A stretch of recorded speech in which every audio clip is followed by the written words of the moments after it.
Bonjour, nous venons de publier un article dans Annals of Neurology qui a étudié l'effet de la stimulation du reset coordonné sur les signes moteurs dans un modèle primate de la maladie de Parkinson.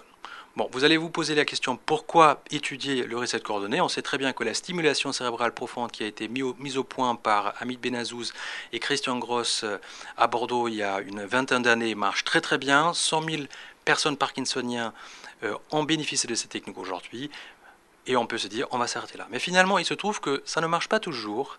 Et aussi, l'effet diminue au cours du temps. Ce qui veut dire qu'on a toujours un besoin, une nécessité de trouver des techniques, des améliorations techniques pour aller plus loin. Alors finalement, il faut savoir que la stimulation cérébrale profonde a été développée de manière empirique, ne tient pas compte des progrès de la physiopathologie de la maladie de Parkinson, notamment l'importance et le rôle de la synchronisation anormale dans les ganglions bases.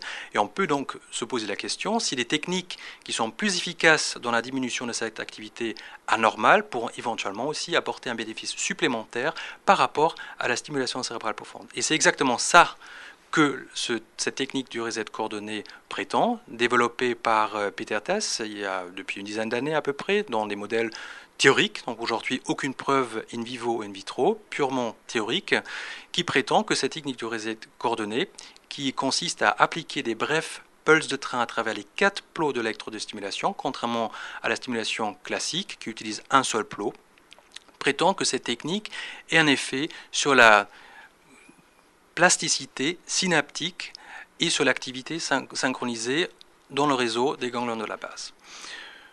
Nous avons donc testé chez le primate parkinsonien cette technique en la comparant avec la stimulation cérébrale profonde. Les animaux ont reçu 2 heures de stimulation au cours de 5 jours consécutifs et puis immédiatement après la fin de la stimulation, une analyse du comportement, de la locomotion, de l'akinésie, des signes classiques de la maladie de Parkinson qui sont présentés par ces animaux. Et finalement, ce que nous avons trouvé, ce qui confirme les résultats théoriques, c'est que cette stimulation du reset coordonné a des effets qui persistent plus que 30 jours après la fin de la stimulation, alors que la stimulation cérébrale profonde avait un effet de 30 minutes après la fin de chaque session, ce qui est classiquement rencontré aussi chez les patients.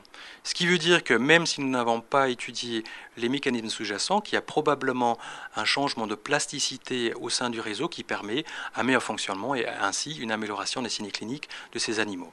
Alors nous sommes actuellement en train de vérifier ces mécanismes et également de tester un stimulateur implantable qui pourrait aussi servir si le développement se poursuit, si nous arrivons à confirmer les données dans cette nouvelle étude, de prévoir une translation dans une petite étude pilote chez les patients parkinsoniens.